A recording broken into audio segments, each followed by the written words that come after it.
Hey guys, welcome to the study with Mayank. मैं हूं आपका मयंक और आज ला रहा हूं मैं आपके लिए कक्षा 12 के लिए राजनीति विज्ञान की पाठ्य पुस्तक समकालीन विश्व में राजनीति। देखिए आपकी यहाँ पर ये क्लास 12th की पॉलिटी में बुक सेकंड है और आज हम इसी बुक का यहाँ पर अध्याय पहला स्टार्ट करेंगे। यहाँ पर हम शीत युद्ध का दौर यहाँ पे यानी कि कोल्ड वार के बारे में जानेंगे कि कैसे दुनिया भर में कोल्ड वार स्टार्ट हुआ और इसके क्या क्या परिणाम देखने को मिले। तो वो सब बातें इस अध्याय के तहत यहाँ पर देखेंगे और नोट डाउन भी करेंगे। तो चलिए स्टार्ट करते हैं आज का वीडियो, देखते हैं हमें क्या क्या डिस्कस करना है। यहाँ पर बात करते हैं इस अध्याय की। देखिए आप लोगों को पता है कि हमारी दुनिया ने 2 विश्व युद्ध पहले ही झेल चुके हैं। यानी एक पहला विश्व युद्ध जो था 1914 से लेकर 18 तक चला, दूसरा विश्व युद्ध जो था 1939 से लेकर 45 तक चला, ये बात आप जानते हैं। और दोनों विश्व युद्ध के दौरान भारी जानमाल की हानि हुई, काफी संख्या में, यहाँ पे करोड़ों की संख्या में द्वितीय विश्व युद्ध में लोग मारे गए, बहुत सारे लोग बेघर हुए, बेरोजगार हुए। तो ये सब हमने यहाँ पर युद्ध का दंश झेल चुके थे। इस दूसरे विश्व युद्ध के बाद जो है दुनिया का पुनर्निर्माण हो रहा था और ऐसे पुनर्निर्माण में जो है तमाम ऐसे भी देश थे जो कि औपनिवेशिक शासन से मुक्ति पाए हुए थे। यानी हमारा भारत है, और भी देश ऐसे हैं जो कि आपके औपनिवेशिक शासन यानी फ्रांस का शासन था या ब्रिटिश का औपनिवेशिक शासन था, वहां से उन्हें जो मुक्ति मिली थी और ऐसे करके उन देशों में लोकतंत्र स्थापित हो रहा था। तो सभी लोग यही चाह रहे थे कि भाई दुनिया आगे बढ़े, दुनिया में जो है शांति अमन कायम हो। लेकिन उसी दौरान एक घटना ऐसी घटित होती है, फिर से दुनिया जो है एकदम सख्ते में आ गई है, पूरी दुनिया फिर से टेंशन में आ गई है, पता नहीं अब क्या होगा। यानी अब तक तो हमने जो युद्ध लड़े थे वो केवल नॉर्मल युद्ध थे, यानी प्रथम विश्व युद्ध जो लड़ा गया उसमें खास कोई ज्यादा हैवी हथियार नहीं थे। द्वितीय विश्व युद्ध में आपको पता है परमाणु बम तक स्टार्टिंग पहुंच गई है यहाँ पर, यानी कि यहाँ पर परमाणु बम की स्टार्टिंग के साथ ही युद्ध यहाँ पर एंड हो गया है, आप सभी को पता है। तो यहाँ पर दुनिया को अब ये पता लग गया था कि भाई अब जो युद्ध होंगे वो परमाणु युद्ध वाले होंगे और परमाणु युद्ध का परिणाम जो है हिरोशिमा और नागासाकी में हम सब लोग, पूरी दुनिया के लोग देख चुके थे। तो सबके मन में ये बात तो बड़ी स्पष्ट थी, अगर परमाणु युद्ध अगर होते हैं तो यकीन मानिए पृथ्वी पर कोई नहीं बचेगा, यानी पूरी पृथ्वी ही नष्ट हो जाएगी। तो ऐसे में यहाँ पर एक संकट क्रिएट हो जाता है जिसका नाम है क्यूबा का मिसाइल संकट। थोड़ा सा क्यूबा के बारे में जान लेते हैं। देखिए क्यूबा आपका यहाँ पर पड़ता है, आप ऊपर देख पा रहे हैं, ये आपका यूएसए है, यूनाइटेड स्टेट ऑफ अमेरिका है। और यानी कि यहाँ पर जो मध्य अमेरिकी देश हैं, मध्य अमेरिकी देशों में यहाँ पर पड़ रहा है क्यूबा, आप देख पा रहे हैं, मैंने यहाँ पर सर्कल किया हुआ है। तो यहाँ पर था क्या वो भी हम जान लेते हैं। देखिए आप सभी को ये पता है कि जब हमारा द्वितीय विश्व युद्ध हुआ है, द्वितीय विश्व युद्ध के बाद 2 बड़ी महाशक्तियों का उदय हुआ है। 2 बड़ी महाशक्तियों में आपको पता है एक तरफ सोवियत संघ है और दूसरी तरफ अमेरिका है।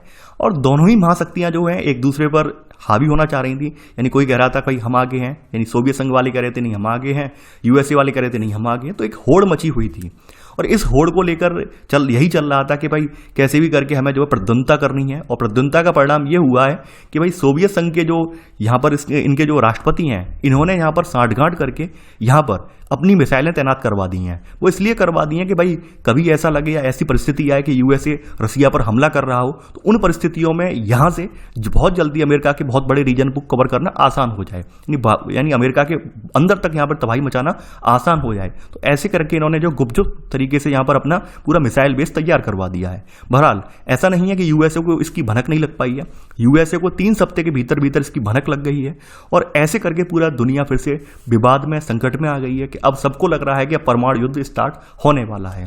तो यूएसए के यहाँ पर जॉन एफ कैनेडी जो है उस समय राष्ट्रपति होते हैं, उन्होंने यहाँ पर चेतावनी दी है कि आप अपनी मिसाइलें यहाँ से हटा लीजिए वरना आपको जो है युद्ध लड़ना पड़ेगा।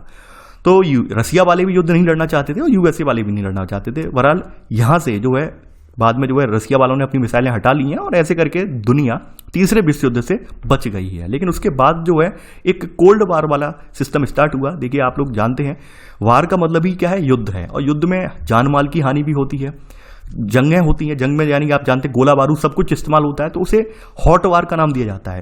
कोल्ड का मतलब ये है कि भाई यहाँ पर हम कोई खूनी जंग नहीं लड़ेंगे, यहाँ पर हम कोई खूनी जंग नहीं लड़ेंगे, केवल शांतिपूर्वक तरीके से, यानी अपनी गुटबाजी करेंगे। कोई अगर वो मान लीजिए 1 परीक्षण कर रहा है परमाणु बम का, हम 4 परीक्षण करेंगे, यानी वो 4 मिसाइल बना रहा है तो हम 8 मिसाइल बनाएंगे, ठीक है। यानी वो व्यापार के लिए किसी और क्षेत्र पर यानी कि अपना अपना अधिकार जमाना चाह रहा है तो हम ये अधिकार जमाएंगे। तो इस तरह की होड़ मची हुई थी, तो इसी होड़ को यहाँ पर कोल्ड वार का नाम दिया गया है, शीत युद्ध का नाम दिया गया है। तो चलिए अब यहां पर हमने आपको भूमिका बता दी है पूरे चैप्टर की, तो अब हम यहां पर देख लेते हैं। और देखिए मेरी आप लोगों से गुजारिश है, क्योंकि ये आपका जो चैप्टर है यानी पूरी किताब जो है अंतर्राष्ट्रीय संबंध से रिलेटेड किताब है, तो अंतर्राष्ट्रीय संबंध के जो मुद्दे आपको आए यहाँ पर आपके सामने, तो उनके आप एक शॉर्ट नोट्स बना लीजिए। देखिए मैं चीज़ें अंडरलाइन कर दूंगा और आपसे गुजारिश करूंगा कि आप उन्हें जो है यहाँ पर अपना एक शॉर्ट नोट्स बना लें। ठीक है, तो यहाँ पर क्या है, स्टार्टिंग यहाँ से होती है। 1961 का अप्रैल का टाइम है और यहाँ पर अब सोवियत संघ जो है, सोवियत संघ में आपको पता है कि भाई सोवियत संघ में साम्यवादियों का शासन है, यानी कम्युनिज्म का शासन है। लेकिन अमेरिका में क्या है, पूंजीपति वर्ग, उदारवादी वर्ग ये सक्रिय है। तो यहाँ पर क्या है, सोवियत संघ ने जो है इनके द्वारा शासित एक जगह है क्यूबा। तो क्यूबा पर यहाँ पर इन्होंने क्या किया है, क्यूबा पर इन्हें ये लगता था कि भाई अमेरिका जो है इन पर आक्रमण कर देगा। तो राष्ट्रपति यहाँ पर हैं क्यूबा के, जिनका नाम है राष्ट्रपति फिदेल कास्त्रो, इनका तख्ता पलट हो जाएगा। लेकिन क्या है कि क्यूबा का जो है जुड़ाव बहुत ज़्यादा किनसे है, सोवियत संघ से। अमेरिका से ज़्यादा जुड़ाव सोवियत संघ से है। तो क्यूबा का जुड़ाव सोवियत संघ की होने की वजह से, यानी कि सोवियत संघ इन्हें जो है फाइनेंशियली हेल्प भी करता था। और इस बात का फायदा उठाकर सोवियत संघ ने क्या किया है, इसे एक सैनिक अड्डे में तब्दील कर दिया है। यानी कि सैनिक अड्डा बनाने का एक फैसला लिया है, क्योंकि हमें भी लगता है कोई छोटा देश हमसे आर्थिक मदद ले रहा है तो हम भी उसके बदले में उसका कुछ यूज करें। तो इन्होंने ये देखा है भाई रसिया वालों ने कि यहाँ से हमें ये फायदा हो जाएगा कि हम अमेरिका के बड़े हिस्से को कवर कर पाएंगे। तो यहाँ से मतलब इन्होंने यहाँ पर क्या किया, अपना एक बेस बना दिया, यानी मिसाइल बेस तैयार कर दिया है।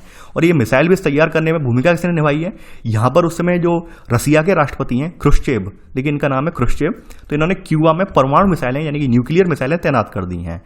अब यहाँ पर वही है भाई, अब जो मिसाइलें तैनात हो गई हैं तो सोवियत संघ पहले की तुलना में अमेरिका के बड़े भूभाग को कवर कर रहा है, यानी दुगने ठिकानों पर हमला बोल सकता है। बहरहाल वही हुआ है, यहाँ पर अमेरिकियों को इसकी भनक लग गई है। उस समय जॉन एफ कैनेडी जो है यहाँ पर राष्ट्रपति होते हैं। लेकिन यहाँ पर दोनों में से कोई भी हमला पहले नहीं करना चाह रहा था, क्योंकि सब लोगों को पता है परमाणु बम का जो परिणाम होगा बहुत ही ज़्यादा भयंकर होगा, पूरी दुनिया मिट जाएगी। तो इन्होंने क्या किया है, इन्होंने जो है अमेरिकी जो राष्ट्रपति जॉन एफ कैनेडी हैं, इन्होंने वार्निंग दी है। यानी कि यहाँ पर इन्होंने कहा है कि जो क्रुश्चेव हैं ये क्यूबा से मिसाइलें और परमाणु हथियारों को हटा लें। और यहाँ पर कैनेडी ने यहाँ पर आदेश भी दिया है कि भाई जो सोवियत संघ वाली यहाँ पर जो भी जहाज वगैरह आ रहे हैं सोवियत संघ के, यहाँ पर उनको रोक दिया जाए। क्योंकि इन्हें ऐसा लगने लगा था, किसे, अमेरिका के राष्ट्रपति जॉन एफ कैनेडी को, कि जो भी जहाज़ों के थ्रू सप्लाई हो रही है क्यूबा के लिए सोवियत संघ से, उनमें बारूद भरा हुआ है, यानी कि जो सैन्य सामान है वो भरा हुआ है। तो इस बात को लेकर यहाँ पर जो अमेरिका के राष्ट्रपति हैं उन्होंने अमेरिकी सेना को आदेश दिया है कि आप लोग जो यहाँ पर सोवियत संघ के जहाज आ रहे हैं आपके नीचे तरफ, यानी दक्षिण पश्चिम में आपके जो आपके सोवियत संघ के जो जहाज आ रहे हैं उन जहाज़ों को रोक दिया जाए। दक्षिण पूर्व में जो आपके जहाज आ रहे हैं उन्हें रोक दिया जाए। तो ऐसे करके यहाँ पर सोवियत संघ के जहाज़ों की घेराबंदी स्टार्ट हुई है। और ऐसे करके सोवियत संघ ने जो क्या किया, अपने जहाज़ों को पीछे लिया है और उसके कुछ दिनों बाद यहाँ से अपनी मिसाइलें भी हटा ली हैं। तो ये जो यहाँ पर संकट क्रिएट हुआ है, ये क्यूबा का मिसाइल संकट के रूप में जाना जाता है। अब देखिए यहाँ पर जो की पॉइंट्स हैं, देखिए मैं यहाँ पर आपको अपनी भाषा में नहीं लिखाऊंगा, आपको आपकी भाषा में अब लिखना पड़ेगा। मैं आपसे बोल दे रहा हूँ, आपको अपनी भाषा में लिख देना पड़ेगा कि यहाँ पर राष्ट्रपति कौन थे, यहाँ पर कौन से राष्ट्रपति थे क्यूबा में, किनका समर्थन प्राप्त था। तो आप लोग अपनी भाषा में सहजतापूर्वक लिख लीजिए। मैं आपको इतनी हिंट कर रहा हूँ यहाँ पर, ठीक है। आगे बढ़ते हैं यहाँ पर। तो यहाँ पर वही सब चीज़ें हैं।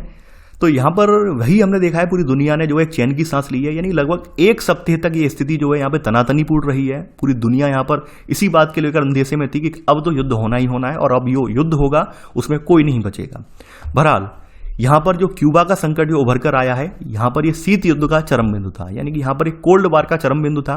दोनों ही लोग यहाँ पर प्रतिद्वंदता, तनाव और संघर्ष की श्रृंखला के रूप में जारी रहा है। लेकिन यहाँ पर कोई रक्त रंजित जंग नहीं छिड़ी है, यानी कोई लड़ाई झगड़े वाली, मारकाट वाली जंग नहीं छिड़ी है। यानी कि ये लोग दुनिया के विभिन्न क्षेत्रों में अपने अपने मददगार भी रहे हैं, उनके साथ खड़े भी हुए हैं। बहरहाल दुनिया के अन्य क्षेत्रों में लड़ाइयाँ भी हुई हैं, तो वहाँ पर ये लोग खड़े भी रहे हैं। लेकिन इन दोनों देशों ने अपने आमने सामने की कोई लड़ाई नहीं लड़ी है, यहाँ पर ये बताया गया है। तो यहाँ पर शीत युद्ध में सिर्फ और सिर्फ यहाँ पर क्या हुआ है बाद में, फिर यहाँ पर एक आजमाइश की गई है गठबंधन की, यानी कि कौन किसकी विचारधारा के साथ है। यहाँ पर अब सोवियत संघ वाले ये कह रहे थे कौन लोग हमारी विचारधारा का समर्थन करते हैं, अमेरिका वाले कह रहे थे भाई कौन लोग हमारी विचारधारा का समर्थन कर रहे हैं। तो ऐसे करके अब जंग यहाँ पर छिड़ने लगी है यानी गठबंधन बनाने की, गुट बनाने की, कि गुट बनाए जाए और गुट बनाकर हम यहाँ अपने अपने जो है लोगों को अलग किया जाए, सेपरेट किया जाए। तो यहाँ पर ऐसे करके यहाँ पे गुटबाजी वगैरह हुई है। बहरहाल जो पश्चिमी गठबंधन है, तो पश्चिमी गठबंधन के अगुवाकार कौन है, अमेरिका वाले हैं। और अमेरिका के ये लोग जो है उदारवादी लोकतंत्र समर्थक हैं और साथ ही साथ पूंजीवाद का समर्थन करने वाले हैं। वहीं जो पूर्वी गठबंधन है, पूर्वी गठबंधन के अगवा करने वाले जो हैं वो सोवियत संघ हैं।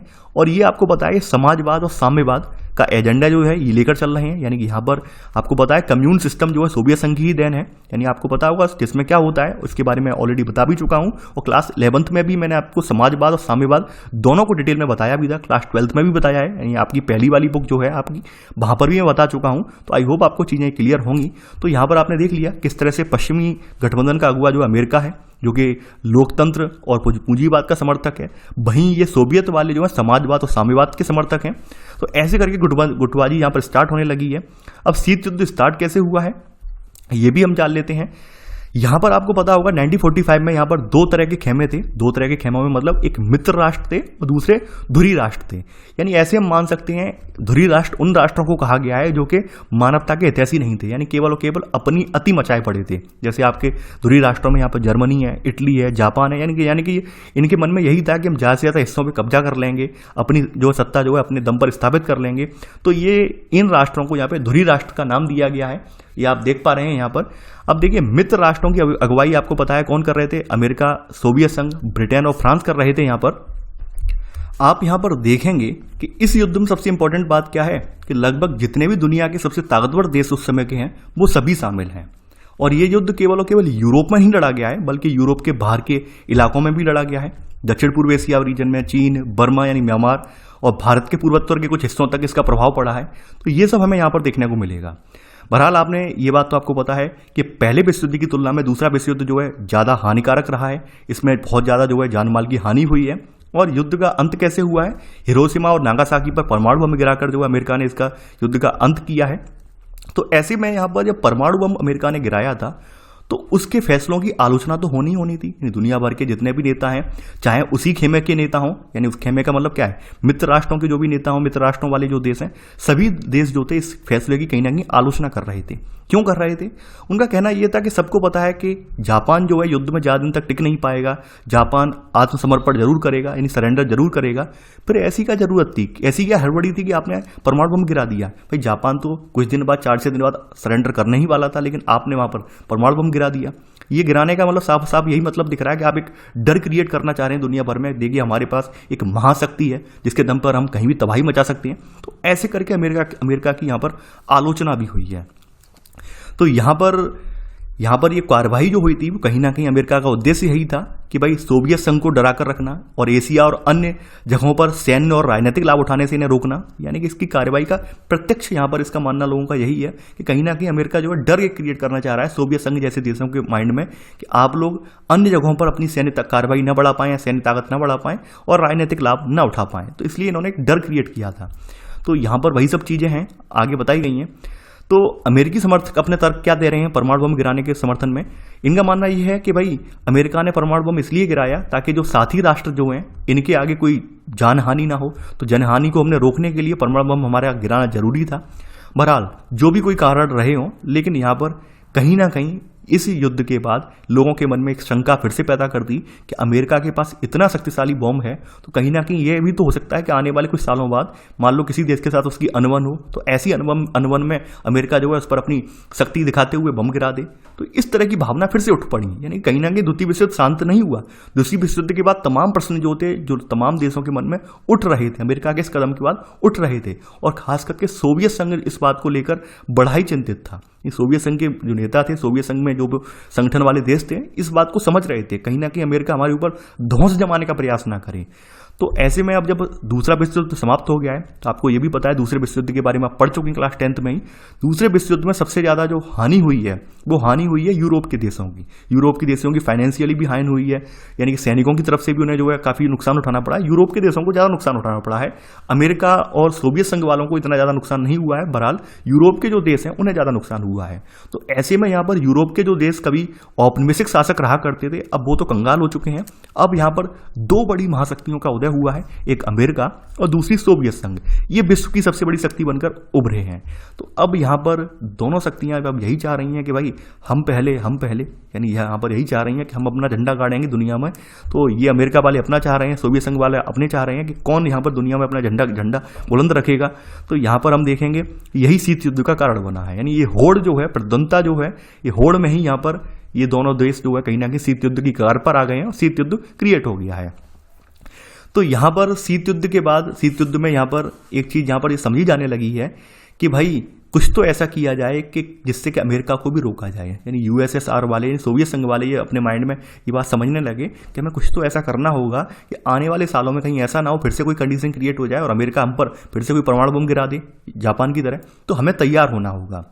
तो इस बात को लेकर यहाँ पर सोवियत संघ वालों ने भी यहाँ पर अपने परमाणु हथियार क्रिएट करना स्टार्ट कर दिए, परमाणु हथियारों पर रिसर्च स्टार्ट कर दिया और परमाणु हथियार बनाने स्टार्ट कर दिए हैं। तो ऐसे में शीत युद्ध का जो दौर है और ज़्यादा जो शीत युद्ध का मुकाबला है और ज़्यादा यहाँ पर टक्कर का हो गया, कांटे का हो गया है, तो वो सब हम देखेंगे। तो यहाँ पर वही सब चीज़ें हैं। अब देखिए सबसे इंपॉर्टेंट बात यह है कि उकसावा था, उकसावा तो था दोनों की तरफ से, सबको पता था उकसावा है, यानी यहाँ पे यूएसए वाले भी जानते थे, जो रसिया वाले यानी सोवियत संघ वाले भी जानते थे, लेकिन उकसावे के बावजूद भी कोई व्यक्ति अगुवाई नहीं करना चाह रहा है। यानी उकसावा यही है, सबको पता है। अमेरिका वाले भी जो दनादन यहाँ पर अपना परमाणु बम का जखीरा बढ़ाते जा रहे हैं, रसिया वाली यानी सोवियत संघ वाली भी दिन रात अपना परमाणु जंग का जखीरा बढ़ाते जा रहे हैं, सबको पता है। लेकिन कोई जोखिम इसलिए नहीं उठाना चाह रहा है कि सबको पता है कि तबाही अगर जो होगी वो तबाही बहुत ज़्यादा होगी। यानी कोई भी ये नहीं चाह रहा है कि हम कोई रोकें, हम यानी कि यूएसएसआर वाले ये नहीं चाह रहे हैं अमेरिका को हम रोकें। अमेरिका वालों में इतनी जहमत नहीं है कि हम यूएसएसआर वालों को रोकें परमाणु बम बनाने से। यानी कि जो बन रहा है बनने दो, बस कोई आमने सामने नहीं आना चाह रहा है। यानी कि यहाँ पर परमाणु युद्ध हुआ है तो दोनों पक्षों में ये यहाँ पर इस सूरत में हम यहाँ पर ये डिसाइड नहीं कर पाएंगे कि विजेता कौन है, ये असंभव हो जाएगा क्योंकि परमाणु युद्ध के बाद कोई बचेगा ही नहीं। ऑब्वियस सी बात है, अगर यूएसए वाले यूएसएसआर पर चलाएंगे तो ऐसा थोड़ी ना यूएसएसआर वाले प्रतिक्रिया नहीं करेंगे, यूएसएसआर वाले भी चलाएंगे। तो ऐसे में यहाँ पर सवाल ही नहीं है कि भाई हम ये डिफाइन कर पाएंगे कौन जीता कौन हारा है। मरेगी तो जनता ही, मरेंगे तो लोग ही। तो यहाँ पर इस सूरत की वजह से कोई भी व्यक्ति यहाँ पर ना तो यूएसए वाले ना ही यूएसएसआर वाले कोई भी जोखिम उठाना नहीं चाह रहे थे। बहरहाल तो ये धीरे धीरे अपनी जो है इनकी जो है कटुता है, उस कटुता के रूप में ये अपनी अपनी रिसर्च करते जा रहे हैं, अपने परमाणु बम का जखीरा बढ़ाते जा रहे हैं, सैन्य ताकत बढ़ाते जा रहे हैं, लेकिन आमने सामने आने से बच रहे हैं, आमने सामने आने से बच रहे हैं। ये समझने वाली बात यहाँ पर ये है। अब देखिए यहाँ पर एक जिक्र किया गया है और ये जो जिक्र किया गया है ये आप ध्यान रखना, ये जिक्र किया गया है दो परमाणु बमों का, यानी हिरोशिमा और नागासाकी 6 और 9 अगस्त को जो परमाणु बम गिराए गए थे उन बमों के नाम दिए गए हैं।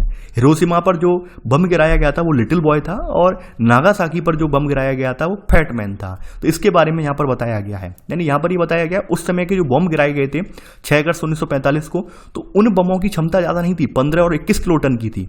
जबकि 1950 के दशक में जब शीत युद्ध स्टार्ट हुआ है तो शीत युद्ध में जो बम बने हैं, रसिया में बने हों या फिर यूएसए में बने हों, उन बमों की क्षमता 10 से 15 हजार किलो टन थी। यानी आप समझ रहे होंगे कितनी, कई हजार गुना ज़्यादा है। यहाँ पर तो क्षमता कितनी है, 15 किलो टन है, 21 किलो टन है, उसके बावजूद भी यहाँ पर लाखों लोग मर गए हैं। इन बमों की क्षमता तो 10 से 15 हजार किलो टन है। यानी कि यहाँ पर अगर ये बम गिराए जाएँ तो लगभग पूरे के पूरे जो राज्य हैं वो भी तबाह हो सकते हैं इसके रेडिएशन से, इतने यहाँ पे पावरफुल हैं। तो ऐसे में यहाँ पर दोनों ही देश कहीं ना कहीं जो है हथियार जरूर बढ़ा रहे हैं, लेकिन तबाही मचाने के लिए या तबाही का अगुवाकार बनने के लिए दोनों ही देश बच रहे हैं। यहाँ पर हमें ये देखने को मिल रहा है। तो आगे बढ़ेंगे। अब देखिए कुछ लोगों का मानना ये था कि भाई जो अपरोध वाली भावना है ये होना जरूरी है, जिसे हम रोक और संतुलन कहते हैं। आप ये बात तो आप जानते हैं कि भाई कोई मान लो शक्तिशाली व्यक्ति हो, उसे रोकने वाला भी होना चाहिए। तो इस वजह से जो है दुनिया जो है दो खेमों में बट गई है। दुनिया का भी मानना, तमाम देश लोगों का मानना ये है कि भाई अमेरिका शक्तिशाली तो है, उसने अपनी ताकत दिखाई है, प्रदर्शन किया है दूसरे विश्व युद्ध में, तो यहाँ पर उसको रोकने के लिए भी कोई होना चाहिए। तो इसलिए अपरोध वाली भावना यानी रोक और संतुलन का तर्क दिया गया है कि भाई इसको रोकने के लिए यूएसएसआर वाले भी अपना हथियारों का जखीरा बढ़ाते जा रहे हैं। तो यहाँ पर वही सब चीज़ें कही गई हैं कि यानी अपरोध की भावना भी है, यूएसएसआर वाले बढ़ाते जा रहे हैं जखीरा, लेकिन इन सब के बावजूद भी, प्रतिद्वंद्विता होने के बावजूद भी शीत युद्ध सख्त रक्त रंजित युद्ध का रूप नहीं ले सका है। सबसे इंपॉर्टेंट बात यह है कि हम कोल्ड वार में तो हैं, यानी अमेरिका वाले एक रिएक्टर लगाएंगे तो हम 2 रिएक्टर लगाएंगे, अमेरिका वाले ये करेंगे तो हम वो करेंगे, लेकिन हम आमने सामने आने से बच रहे हैं। रक्त रंजित युद्ध नहीं हम करना चाह रहे हैं। यानी कि यहाँ पर साफ साफ कहा है इसकी तासीर जो है ठंडी रही है। तासीर का मतलब आप जानते होंगे किसी का टेम्परेचर, तो वो बिल्कुल ठंडा रहा है युद्ध, यानी कि युद्ध ठंडा रहा है, लेकिन हाँ गर्मा गर्मी गहमा गहमी बनी रही है कि हम ये करेंगे तो वो करेंगे, तो ये सब चलता रहा है। तो यहाँ पर इनके अपने अपने गुट हैं इन दोनों के। यानी कि यहाँ पर अब देखिए लोगों के माइंड में भी एक बात अपने आप निकल कर आ रही थी, लोगों के सामने भी एक शंका बनी हुई थी। अब चूंकि 2 महाशक्तियां हैं तो हम किसके फेवर में जाएं, अमेरिका के फेवर में जाएं या रसिया के फेवर में जाएं, यानी यूएसएसआर के फेवर में जाएं। लोगों के मन में भी यहाँ पर कहीं ना कहीं परस्पर एक विरोधी भावना थी। मान लीजिए हम यूएसएसआर के फेवर में चले जाएं और कहीं ऐसा हो युद्ध छिड़ जाए तो बेकार में हमें भी अपना नुकसान ना उठाना पड़े। कुछ सोच रहे हैं यूएसए के फेवर में चले जाएं तो कहीं ऐसा ना हो कि हमें भी नुकसान उठाना पड़े। सबके अपने अपने मन में डाउट है, लेकिन फिर भी लोग इनके खेमा में चले गए हैं। तो यहाँ पर इन देशों को एक विशेष अर्थ में तर्कसंगत और जिम्मेदारी भरा बर्ताव करना था, यानी कि लोग जो अपना देश चुनना चाह रहे थे, गुट चुनना चाह रहे थे, तो उन गुट को चुनने के लिए ऑब्वियस सी बात है यहाँ पर निर्णय करना वास्तव में बहुत कठिन है कि कौन से खेमों में जाएं। तो यहाँ पर वही बात की है कि भाई अगर मान लीजिए दो महाशक्तियों की अगुवाई में अगर युद्ध लड़ा भी जाता है और कोई युद्ध होता भी है तो यहाँ पर एक बड़ा खामियाजा यानी उठाना पड़ेगा। तो ये सब चीज़ें सब आप जानते हैं, ये सब बातें यहाँ बताई गई हैं। आगे बढ़ते हैं यहाँ।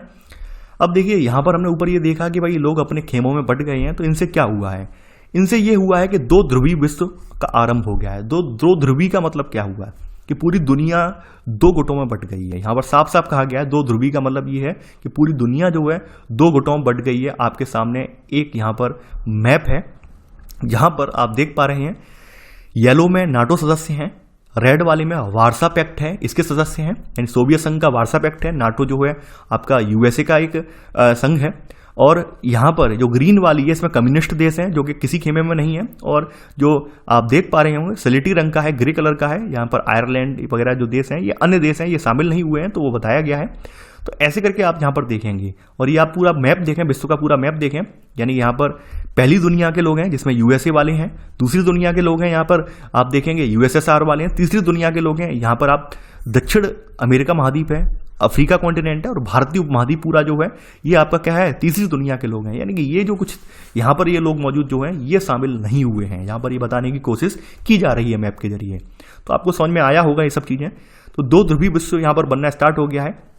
यहाँ पर वही सब चीज़ों के सबके सामने एक क्वेश्चन ये है कि हम किसके साथ खड़े हों, कि भाई ऐसे में क्या मतलब हमें रास्ता चूज करना चाहिए।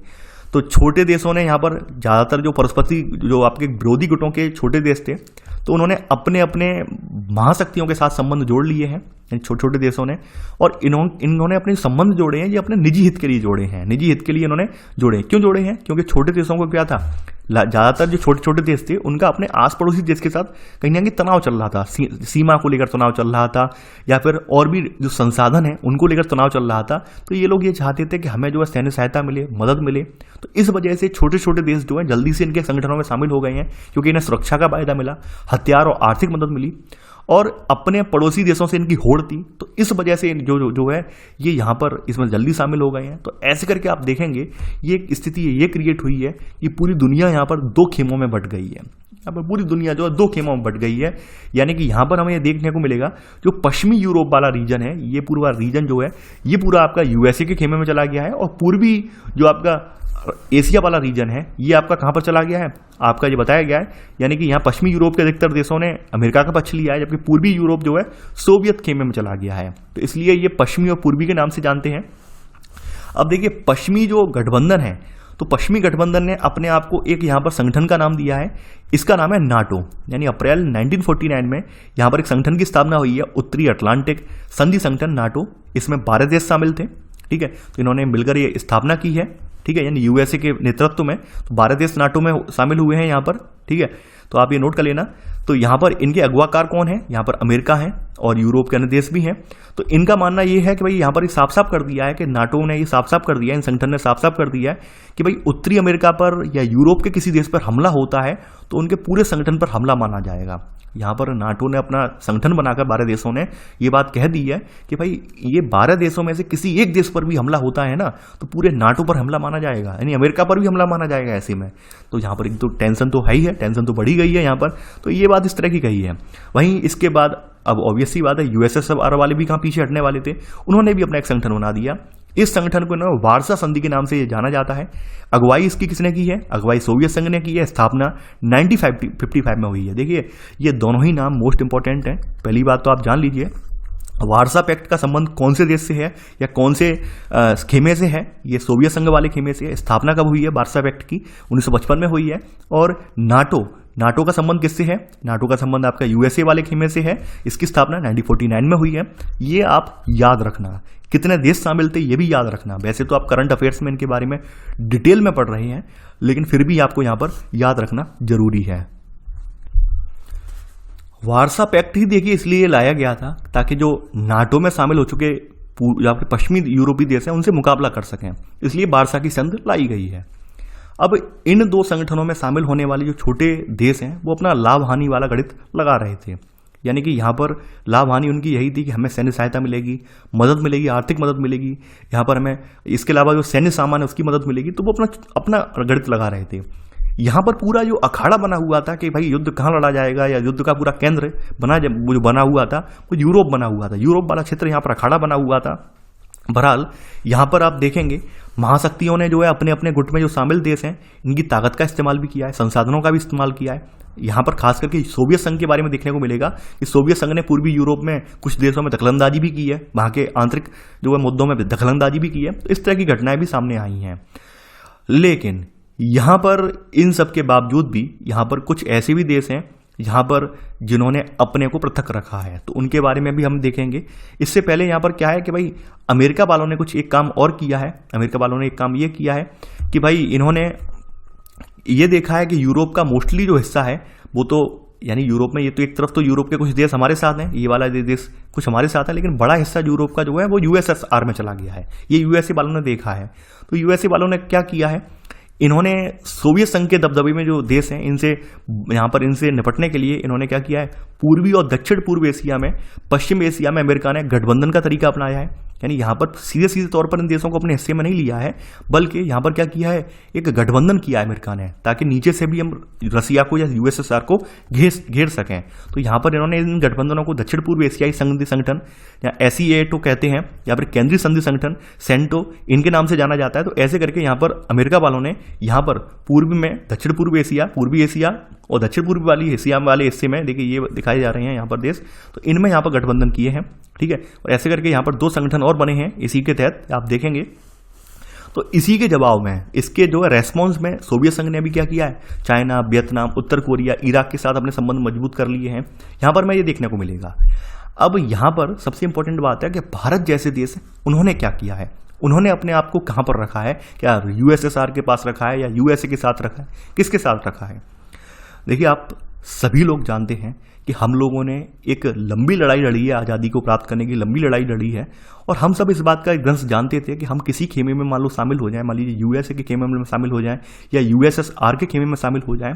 अब चूंकि हमारा देश जो है एक नवोन्मेषी देश है, यानी अभी अभी हमारा देश का जो है यहाँ पर उदय हुआ है, अभी अभी हमारे देश में लोकतंत्र स्थापित हुआ है, अभी अभी हमारे यहाँ जो है हमारा आर्थिक विकास स्टार्ट हुआ है। हमें हर देश की मदद चाहिए, यानी हमें यूएसएसआर की मदद भी चाहिए, यूएसए की मदद भी चाहिए, और ऐसे में हम किसी एक साइड में खड़े हो जाएंगे तो यकीन मानिए हमारे यहाँ विकास में भी बाधाएं आएंगी। मान लीजिए कोई टेक्नोलॉजी जो है यूएसएसआर के पास है, अब हम मान लीजिए यूएसए के फेवर में चले जाते हैं तो यूएसएसआर वाले हमें तो बिल्कुल नहीं देंगे। दूसरी बात यह है कि हम इतने भी अभी सक्षम नहीं हो पाए हैं कि मान लो कोई युद्ध छिड़ गया है, उस युद्ध में इनकी तरफ से खड़े हो जाएं या लड़ पाएं। तो ऐसे में बेटर यही है कि हम अपने आप को अलग रखें, यानी कि यहाँ पर सबसे बड़ी बात है अलग रखें। अलग रखने का रीजन यही है कि अभी अभी स्वतंत्रता हमने पाई है, कहीं ऐसा ना हो कि इन लोगों के झगड़े में हमारी स्वतंत्रता फिर से चली जाए। तो ये भारत के जो उस समय तत्कालीन प्रधानमंत्री हैं जवाहरलाल नेहरू, उनके माइंड में ये बात बड़े स्पष्ट तौर पर ये बात क्लियर हो गई थी कि मान लीजिए कहीं ऐसा ना हो कि इनकी लड़ाई में हम मारे जाएं। तो यहाँ पर वही सब चीज़ें आप देखेंगे, तो यहाँ पर वही सब चीज़ें आप देखेंगे, देखिए यहाँ पर वही देखेंगे औपनिवेशिक शासन से ये वाली जो है, ठीक है, ये सब इनके माइंड में चल रही थी। अब यहाँ पर हम सोवियत संघ वाला देखेंगे। यहाँ पर सोवियत संघ का जो साम्यवादी चीन के साथ जो है गठबंधन हुआ है उसका क्या परिणाम हुआ है। तो सोवियत संघ ने जो अपना साम्यवादी चीन से अपना गठबंधन किया था उसमें बहरहाल दरार आ गई थी, यानी कि यहाँ पर एक भूभाग पर आधिपत्य को लेकर दोनों में जो है आमने सामने आ गए थे सोवियत संघ वाले और चाइना वाले, तो एक दरार क्रिएट हो गई थी। तो यहीं से जो है गुट निरपेक्ष आंदोलन का विकास हुआ है, और जो नए स्वतंत्र देश हैं, जिन देशों में नया नया लोकतंत्र स्थापित हुआ है, तो उन्हें एक मौका मिला है कि वो दो ध्रुवीय विश्व की गुटबाजी से अलग होकर अपना एक अलग संगठन क्रिएट करें। तो ऐसे करके यहाँ पर हम देखेंगे, यहाँ पर छोटे छोटे जो देश हैं जो आपके यानी आपके नए नए अभी आज़ाद देश हैं औपनिवेशिक शासन से, उन्होंने अपना एक अलग संगठन क्रिएट किया है जिसे हम नॉन अलाइंग मूवमेंट यानी नैम या फिर गुट निरपेक्ष आंदोलन के नाम से भी जानते हैं। ये बात आप जानते हैं। अब देखिए यहाँ पर कुछ चीज़ें लाभ हानि और बताए गए हैं कि भाई जो बड़ी बड़ी महाशक्तियाँ थी, ये छोटे छोटे देशों को इन्होंने अपने में शामिल क्यों किया। ये भी तो बड़ा जानना आवश्यक है कि छोटे छोटे जो तमाम जो देश हैं इन्हें अपने संगठन में शामिल क्यों किया। शामिल करने के कुछ कारण थे। पहली बात ये थे महत्वपूर्ण संसाधनों की वजह से, जरूरत पड़ने पर हम तेल खनिज जैसे संसाधनों का उपयोग कर सकते हैं, दोहन कर सकते हैं। दूसरी बात यह है भू क्षेत्र का उपयोग कर सकते हैं इन देशों के, यानी कि हम महाशक्तियों जो है अपने हथियारों के, सेना के संचालन के लिए, जो आर्मी बेस बनाने के लिए, जासूसी करने के लिए, या फिर आर्थिक मदद के रूप में, यानी कि हमें कोई आर्थिक रूप से मदद चाहिए तो इन देशों से मदद ले सकते हैं। इसलिए इन्होंने क्या है छोटे छोटे देशों को अपने संगठन में शामिल किया है। तो ये यहाँ पर ये सब बातें बताई गई हैं। अब यहाँ पर हमें ये अगली हेडिंग देखने को मिलती है शीत युद्ध के दायरे, यानी कि बहरहाल शीत युद्ध बना हुआ था, यहाँ पर आमने सामने का एक माहौल क्रिएट हुआ है, पूरी दुनिया दो ध्रुवों में बट गई है, लेकिन एक दायरा क्या रहा है जिसके दायरे से कोई भी बाहर निकल कर नहीं आया है। यानी कि सबको पता है कि सबके अपनी अपनी मिसाइलें बढ़ा रहे हैं, रसिया वाले अपनी बढ़ा रहे हैं, इधर यूएसए वाले अपनी बढ़ा रहे हैं, लेकिन फिर भी कुछ लिमिटेशंस थी। लिमिटेशंस यही थी, यहाँ पर बताया गया है कि यहाँ पर पहली बात तो यह है कि ऐसा नहीं है खूनी लड़ाइयाँ नहीं हुई, खूनी लड़ाइयाँ भी हुई हैं, लेकिन खूनी लड़ाइयाँ हुई हैं उन लड़ाइयों का मतलब ये नहीं है कि यूएसए और यूएसएसआर वालों ने अपने आप युद्ध स्टार्ट कर दिया, नहीं। यानी तमाम ऐसे देश थे जो इन संगठनों से जुड़े हुए थे, और इन संगठनों से जुड़े देशों ने क्या किया है अपने इर्द गिर्द के किसी बॉर्डर वाले देश से लड़ाइयाँ भी लड़ी हैं। लेकिन बहरहाल ऐसी स्थिति में यहाँ पर तीसरे विश्व युद्ध का स्टार्ट नहीं हुआ है, ऐसी स्थिति में तीसरे विश्व युद्ध का आरंभ नहीं हुआ है। जैसे यहाँ पे बताया गया है सबसे पहली स्थिति बनी है कोरिया में 1950 से लेकर 1953 में, बर्लिन में बनी है, बर्लिन की दीवार की आपको पता होगी, कांगो में बनी है स्थिति। लेकिन यहाँ पर मुठभेड़ वाली स्थिति रही है, मारकाट भी यहाँ पर हुई है, लेकिन यहाँ पर इन देशों की लड़ाई की वजह से ये यूएसए और यूएसएसआर आमने सामने तीसरे विश्व युद्ध के रूप में सामने नहीं आए हैं। यहाँ पर ये बताने की कोशिश की गई है। शीत युद्ध के दायरे में पहला दायरा आपका ये रहा है।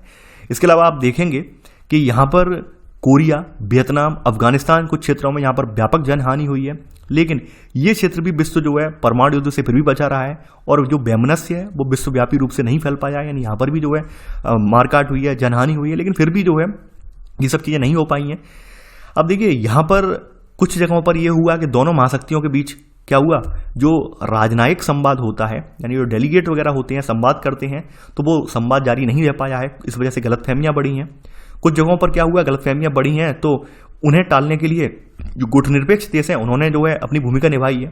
यानी मान लीजिए कहीं यूएसए और यूएसएसआर कहीं आमने सामने आ रहे हैं, तो उस जगह क्या हुआ है, उस जगह जो है आपका जो NAM है, यानी नॉन अलाइंड मूवमेंट वाले हैं, गुटनिरपेक्ष देश हैं, इन लोगों ने पीस कीपर की भूमिका निभाई है, यानी कि शांति दूत की भूमिका निभाई है। ठीक है, तो यहाँ पर वही सब चीज़ें बताई गई हैं, तमाम मौके ऐसे आए हैं तो इन्होंने कारगर भूमिका निभाई गुटनिरपेक्ष देशों ने, तो वो सब बातें यहाँ पर बताई गई हैं। ठीक है, अब यहाँ पर आपका देखेंगे जैसे यहाँ पर एक बताया गया कि जवाहरलाल नेहरू का एक रोल रहा है, इनका रोल रहा है उत्तरी और दक्षिण कोरिया में जो मध्यस्थता करवाई गई है, जो संधि करवाई गई है। आप देखेंगे उत्तरी और दक्षिणी कोरिया के मध्य 1953 तक युद्ध चला है, 1953 में यहाँ पर बॉर्डर बनाकर एक संधि हुई है। उस संधि को करवाने में आपके इंडिया से जवाहरलाल नेहरू की भूमिका अहम है। वहीं कांगो संकट जब हुआ था, जब कांगो का संकट वहाँ क्रिएट हुआ था, तो कांगो के संकट के दौरान जो UN है यानी संयुक्त राष्ट्र संघ है, इनके महासचिव ने जो है अपना एक मध्यस्थता की भूमिका निभाई थी। ठीक है, देखिए ये आप नाम याद रखना कि कौन कौन से संकट में किन किन व्यक्तियों ने यहाँ पर भूमिका निभाई है।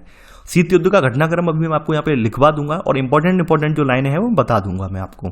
ठीक है, तो यहाँ पर आप देखेंगे कि शीत युद्ध के दौरान सबसे इंपॉर्टेंट बात यह संयम, यानी कि संयम रखा है। दूसरी बात यह है संयम के साथ साथ कुछ देश ऐसे भी हैं जो पीस कीपर वाले हैं, जैसे इंडिया वाले हैं, आपके अफ्रीकी देश वाले कुछ देश हैं, इंडोनेशिया हुआ आपका, कुछ और भी देश जो हैं जो कि युद्ध नहीं चाहते थे, नए नए औपनिवेशिक शासन से नए नए आज़ाद हुए थे, तो इन्होंने कहीं ना कहीं मध्यस्थता करवाई है, यानी कि इन्होंने जो है रसिया और यूएसए को आमने सामने नहीं आने दिया है। अब यहाँ पर कुछ चीज़ें और भी हैं, जैसे प्रतिद्वंदता तो समाप्त हुई नहीं है, कंपटीशन का दौर आज भी जारी है, अभी भी जारी है। यहाँ पर तो बताया गया है कि एक दूसरे के प्रति शंका की हालत में दोनों ने जो है भरपूर हथियार जमा कर लिए थे और युद्ध की तैयारी लगातार चल रही थी, यानी युद्ध हो या ना हो तैयारी हमें करनी है। लेकिन ये बात तो दोनों ही जान रहे थे कि संयम बहुत जरूरी है। लेकिन अब देखिए कुछ सवाल और हैं, जो सवाल यहाँ पर तत्कालीन राजनीतिज्ञों ने सवाल ये उठाए हैं कि मान लीजिए आपने हथियारों का जखीरा तो अच्छा खासा जमा कर लिया है इस आशंका से कि कहीं युद्ध होता है तो हमारे पास परमाणु हथियार हैं, लेकिन मान लीजिए सपोज दैट कोई परमाणु दुर्घटना हो जाए, मान लीजिए रसिया वाले जो है यूएसएसआर वाले कोई परमाणु मिसाइल चलाना नहीं चाह रहे हों या चल जाए, गलती से मिसाइल चल जाए और वो यूएसए की टेरिटरी में आके गिर जाए, तब क्या होगा?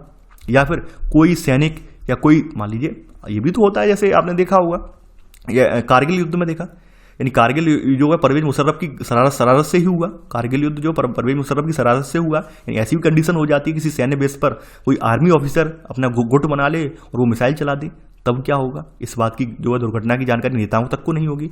या फिर ये भी हो सकता है कि ऐसी दुर्घटना का शिकार हुए देश के नेताओं को कैसे पता चलेगा कि यह शत्रु का षड्यंत्र है या नहीं है। तो इस तरह की बातें भी यहाँ पर कही जा रही थी और इन बातों को कहीं ना कहीं दोनों देश समझ भी रहे थे कि मान लीजिए ऐसा भी हो जाता है कि कहीं ये सब हो जाए, तब उस स्थिति में हमें क्या डिसीजन लेना है। तो ये बातें इन दोनों के माइंड में थी, दोनों देश समझ भी रहे हैं यहाँ पर। अब देखिए यहाँ पर कुछ चीज़ें दिखाई गई हैं और कार्टून के रूप में दिखाई गई हैं। और देखिए ये कार्टून जो बनाया गया है ये भारतीय कार्टूनिस्ट ने बनाया है, जिनका नाम है कुट्टी, इन्होंने बनाया है और शीत युद्ध के बारे में बनाया है। आप देखेंगे यहाँ पर ये यूएसएसआर वाले हैं और ये जो व्यक्ति दिखाए गए हैं, ये आपकी महिला दिखाई गई, ये रसिया वाली है। यानी एक और तो आप देखेंगे टेबल पर ये इनकी बाहों में बाहें डाले बैठी हुई है ये महिला, यानी कि चाइना यूएसएसआर से एकदम मिला जुला है एकदम कि भाई हम बहुत आपके एकदम हितैषी हैं। लेकिन पीछे से इसने क्या किया है, अमेरिका का हाथ पकड़े हुए है, यानी कि इसे चीट भी कर रहा है, यानी किसे यूएसएसआर वालों को चीट भी कर रहा है। तो इस तरह से कार्टून बनाकर ये दिखाया गया है कि किस तरह से जो है चाइना ने जो है साम्यवादी सोवियत संघ को जो अंधेरे में रखा है और ऐसे करके अमेरिका के साथ भी गुपचुप तरीके से इन्होंने दोस्ती जो है यहाँ पर आगे बढ़ा ली है। ये सब चीज़ें यहाँ दिखाई गई हैं। दूसरी बात, ये दूसरा जो चित्र दिखाया गया है ये अमेरिकी राष्ट्रपति हैं यानी कि जॉनसन है और ये केकड़ा दिखा रहे हैं आप, केकड़ा। तो केकड़ा क्या है, ये वियतनाम को दिखा रहा है। यानी कि आप देखेंगे इन्होंने कोशिश तो ये की है कि वियतनाम का जो पार्ट है उत्तरी और दक्षिणी वाला, इसमें हम शांति कायम करेंगे, लेकिन ये इस तरह से उलझ गए हैं, जैसे देख नहीं रहे हैं केकड़े ने इनकी नाक जो पकड़ ली है। तो वही दिखाया गया कि पूरा अमेरिका जो है इस वजह से संकट में आ गया है। वियतनाम युद्ध में अमेरिका की सबसे ज़्यादा करारी जो है हार हुई है और नाक भी कटी है, आप देख पा रहे हैं यहाँ पर। तो इस तरह से कार्टून बनाकर यहाँ पर इस किताब में दिखाए गए हैं। तो यहाँ पर आगे बढ़ते हैं, आगे के दशकों में यहाँ पर कुछ और भी चीज़ें निकल कर आई हैं। बहरहाल यानी जिस तरह के प्रश्न आपने ऊपर देखे, दोनों देशों के जो है नेताओं के मन में ये चीज़ें थीं। अब यहाँ पर इन लोगों ने फिर आगे क्या किया है, अपने अपने कुछ समझौते किए हैं। समझौते इसलिए किए हैं ताकि जो परमाणु हथियार हम लगातार बढ़ाते चले जा रहे हैं उनमें कहीं ना कहीं रोक लगाई जाए। यानी कि यहाँ पर अमेरिका और सोवियत संघ ने कुछ जो परमाणविक हथियार हैं इनको सीमित या समाप्त करने के लिए आपस में सहयोग करने का फैसला लिया है। तो ऐसे में 1960 के दशक में कुछ फैसले भी हुए हैं, कुछ संधियां भी हुई हैं। जैसे यहाँ संधियों का जिक्र बताया गया है। आपकी संधियों में कौन कौन सी संधियां हैं? एक तो परमाणु परीक्षण प्रतिबंध संधि है, परमाणु अप्रसार संधि है, परमाणु क्षेपास्त्र परिसीमन संधि है, एंटी बैलिस्टिक मिसाइल ट्रीटी है। ये ट्रीटी हुई है, किन किन के मध्य हुई है? यूएसए और यूएसएसआर के मध्य। ये आप लिख लेना, यानी कि इस दौर में कौन कौन सी संधियां हुई हैं, तो इन संधियों के बारे में लिख लेना। देखिए आपके करंट अफेयर्स में संधियां ये पूछी जाती हैं और लास्ट में बता दूंगा ये कब कब हुई हैं इनके बारे में। देखिए ये पूरा लिखा भी है, ठीक है। ये लास्ट में आपको मैं नोट भी करवा दूंगा कब कब हुई हैं। आगे बढ़ते हैं यहाँ पर। अब यहाँ पर अगली जो आपकी हेडिंग है ये है दो ध्रुवीयता को चुनौती और गुट निरपेक्षता। यानी यहाँ पर ये बताया गया है कुछ ऐसे भी देश हैं जो इस खेमे में नहीं जाना चाह रहे हैं, उनका क्या हुआ है। तो यहाँ पर वही देश हैं जो एशिया वाले देश हैं, जो अभी अभी जो आज़ाद हुए थे, अफ्रीकी देश हैं, लैटिन अमेरिकी देश हैं, जो नव स्वतंत्र हैं, नए नए देश आज़ाद हुए हैं। तो इन्होंने एक तीसरा विकल्प चुना है, यानी हम अलग रहेंगे। तो भाई यहाँ पर आप देखेंगे कुछ ऐसे व्यक्ति हैं जिन्होंने इसका जो है यहाँ पर अगुवाई की है गुटनिरपेक्ष आंदोलन की, जैसे बता रहे हैं यहाँ पर यूगोस्लाविया के जो है जोसेफ ब्रोज टिटो हैं, भारत के जवाहरलाल नेहरू हैं, मिस्र के गमाल अब्दुल नासिर हैं, इनकी दोस्ती थी। इन्होंने यहाँ पर 1956 में एक बैठक की है और इस बैठक में जो है यहीं पर इंडोनेशिया के सुकर्डो और घाना के बामे एन क्रूमा ने इनका समर्थन किया है। यानी यहाँ पर 5 नेताओं ने मिलकर जो है गुट निरपेक्ष आंदोलन की नींव रखी है। ये 5 नेताओं के नाम आप याद रखना या लिख लेना, मोस्ट इंपॉर्टेंट है। आपको पहले बता दे रहा हूँ, ये 5 नेताओं के नाम पूछे जाते हैं कि कौन कौन से ये हैं, ठीक है। यानी यहाँ पर आप यूगोस्लाविया के जो है जोसेफ ब्रोज टिटो हैं, भारत के जवाहरलाल नेहरू हैं, और मिस्र के गमाल अब्दुल नासिर हैं, इंडोनेशिया के सुकर्डो हैं, और घाना के बामे एन क्रूमा हैं। तो इन 5 नेताओं ने जो है आपकी जो है मिलकर किसकी यहाँ पर गुट निरपेक्ष आंदोलन की स्थापना की है और इसके संस्थापक सदस्य कहलाए हैं। देखिए यहाँ पर इनका पहला जो सम्मेलन हुआ है, गुट निरपेक्ष आंदोलन का पहला सम्मेलन जो हुआ है वो यहाँ पर 1961 में बेलग्रेड में हुआ है। यूगोस्लाविया के जो है बेलग्रेड में हुआ है, दिखा दे रहा हूँ मैं मैप में। देखिए ये रहा आपका यूगोस्लाविया और ये रहा बेलग्रेड, यूगोस्लाविया के बेलग्रेड में हुआ है, आप ये जान लीजिए, ठीक है। यानी कि हमारा जो है यहाँ पे सम्मेलन हुआ है 1961 में गुटनिरपेक्ष वाला, ये यूगोस्लाविया के बेलग्रेड में हुआ है, आप मैप पर देख पा रहे हैं। आगे बढ़ते हैं। देखिए ये नोट करते जाना आप लोग। आगे बढ़ते हैं। यहाँ पर वही सब चीज़ें हैं, यहाँ पर वही सब चीज़ें आगे देखेंगे हम कि इन पांचों देशों के बीच सहयोग था और इन्हें शीत युद्ध को रोकना भी था। अंतर्राष्ट्रीय फलक पर इन्होंने जो है नए नए जो स्वतंत्र देश हुए हैं उनकी रक्षा की भी बात कही है, उनको जोड़ने की बात कही गई है। तो हम यहाँ पर देखेंगे जो पहला गुटनिरपेक्ष सम्मेलन हुआ है बेलग्रेड में, यहाँ पर 25 देश शामिल हुए हैं। लेकिन आगे चलते चलते आप 2016 तक देखेंगे, 2016 तक आते आते वेनेजुएला में जो 2016 में 17वां सम्मेलन हुआ है, यहाँ पर 120 सदस्य देश शामिल हो चुके हैं इसमें और 17 पर्यवेक्षक देश भी इसमें शामिल हुए हैं। यानी अभी भी खत्म नहीं हुआ है गुटनिरपेक्ष जो है सम्मेलन, अभी भी जारी है, अभी भी इसका जो गुटनिरपेक्ष जो है संघ जो है अभी भी बना हुआ है। 2016 में इसका हुआ है सम्मेलन, ठीक है। यहाँ पर अभी तक 17वां सम्मेलन था ये वाला, 120 सदस्य देश हैं और 17 पर्यवेक्षक देश इसमें शामिल हुए हैं। यानी कहीं ना कहीं यहाँ गुटनिरपेक्ष वाले देशों की संख्या लगातार बढ़ती जा रही है। अब यहां पर एक चीज और निकल कर आएगी। अब देखिए गुटनिरपेक्षता की परिभाषा क्या होगी, सबके माइंड में ये बात तो आएगी कि भाई परिभाषा क्या होगी, परिभाषित कैसे करें ऐसे गुटनिरपेक्षता को। क्योंकि यहां पर हम ना तो आर्थिक सहयोग की बात कर रहे हैं, ना तो राजनीतिक ना सैन्य सहयोग की बात कर रहे हैं, केवल शांति की बात कर रहे हैं। और शांति में भी जो शांति है वो युद्ध के बाद वाली शांति नहीं है, कुछ अलग ही शांति की बात चल रही है। तो यहाँ पर चूंकि यहाँ पर जो सभी देश शामिल हुए हैं वो अपने अपने हितों को लेकर शामिल हुए हैं, तो ऐसे करके हम यहाँ पर देखेंगे इसकी सटीक परिभाषा करवाना मुश्किल है। नहीं, सब जो देश अभी वर्तमान में शामिल हुए हैं आपके भी देखेंगे 120 सदस्य देश यहाँ पर हो चुके हैं, तो ये सब अपने अपने हितों को लेकर शामिल हुए हैं। तो अब यहाँ पर इसका वो स्वरूप पहले वाला नहीं रहा है, पीस कीपर वाला स्वरूप नहीं रहा है, तो अब इसको डिफाइन कर पाना भी यहाँ पर मुश्किल है, ये बात यहाँ पर बताई गई है। आगे बढ़ते हैं यहाँ पर। अब देखिए यहाँ पर पहले तो यहाँ पर दो व्यक्ति हैं, इनका नाम भी बता देता हूँ। ये जोसेफ ब्रोज टिटो हैं, ठीक है, युगोस्लाविया के शासक हैं, जर्मनी के खिलाफ लड़े हैं, सोवियत संघ से इन्होंने दूरी बनाई रखी है। सोवियत संघ ने काफी बार कोशिश की है इनके ऊपर कब्जा करने की, नहीं लेकिन हो नहीं पाया है। जवाहरलाल नेहरू के बारे में आप ऑलरेडी जानते हैं। आगे बढ़ते हैं। इसके अलावा गमाल अब्दुल नासिर हैं, मिस्र के जो शासक हैं, यानी कि समाजवाद साम्राज्यवाद के समर्थक हैं। इनकी वजह से अंतर्राष्ट्रीय संघर्ष सन 1956 में हुआ है, क्योंकि इन्होंने क्या किया था, इन्होंने जो आपकी स्वेज नहर है इसका राष्ट्रीयकरण कर दिया था, इसकी वजह से संघर्ष हुआ था, यानी ब्रिटेन से युद्ध हुआ है, आपको पता होना चाहिए ये बात। आगे व्यक्ति हैं सुकर्डो हैं, इंडोनेशिया के पहले राष्ट्रपति बने हैं, ये स्वतंत्रता संग्राम के नेता हैं। इसके अलावा सैनिक विद्रोह के जरिए तख्तापलट जो हुआ है उसके लिए प्रमुख हैं ये, इनके बारे में सुकर्डो के बारे में जान लिया। एक व्यक्ति और है यहाँ पर गुटनिरपेक्ष वाले, बामे एनक्रूमा, घाना के पहले प्रधानमंत्री बने हैं, आज़ादी की लड़ाई के अगुवाकार बने हैं और सैनिक षड्यंत्र में इनका तख्तापलट हुआ है बताया गया है, ठीक है। यानी अफ्रीकी एकता के पश्चात हैं। ऐसे करके 5 लोगों के बारे में आप लगभग जान चुके हैं। देखिए मैं आपसे बार बार कह रहा हूँ, ये 5 लोगों के नाम पूछे जाते हैं कि इसमें कौन कौन से यहाँ पर व्यक्ति शामिल रहे हैं। ये नाम आपको रट लेने हैं, भूलने नहीं है। पहली मीटिंग इनकी कहाँ हुई है और पहला सम्मेलन कहाँ पर हुआ है, ये बात आपको पता होनी चाहिए। इससे ज़्यादा मैं आपसे बार बार बोल रहा हूँ, इससे ज़्यादा मैं आपको फिर से रिपीट नहीं करूँगा, तो आप लोग ये बात लिख लेना। अब यहाँ पर ये निकल कर आता है कि गुटनिरपेक्षता का मतलब क्या हुआ। सबसे इंपॉर्टेंट बात हमारे माइंड में ये आ रही है, गुटनिरपेक्षता का मतलब क्या हुआ। अब पहला मतलब तो हम ये लगाएंगे पृथकता हुआ, पृथकतावाद हुई। अब देखिए पृथकता का मतलब होता है अलग कर लेना, अपने आप को बिल्कुल सेपरेट कर लेना, हमें कोई लेना देना ही नहीं है। चाहे यूएसए वाले लड़कर मर जाए या यूएसएसआर वाले आपस में लड़कर मर जाए, हमें कोई मतलब नहीं है। जैसे 1787 में अमेरिकी स्वतंत्रता की लड़ाई जब स्टार्ट हुई थी तो अमेरिका ने उसके बाद अपने आप को दुनिया के विभिन्न मुद्दों से अलग रखा था। पहले विश्व युद्ध में भी अपने आप को अलग रखा। अमेरिका ने कहा नहीं, हम एंट्री नहीं मारेंगे, यानी ना तुम सलाह देंगे ना हम कुछ सैन्य सहायता देंगे, ये स्थिति बनी हुई थी। तो पृथकता का मतलब पहला मतलब तो ये होता है। तो गुटनिरपेक्ष में ये तो बिल्कुल नहीं हुआ। इसके अलावा यहाँ पर सबसे इंपॉर्टेंट हमें ये चीज देखने को मिलेगी, हमने यहाँ पर मध्यस्थता की भूमिका निभाई है।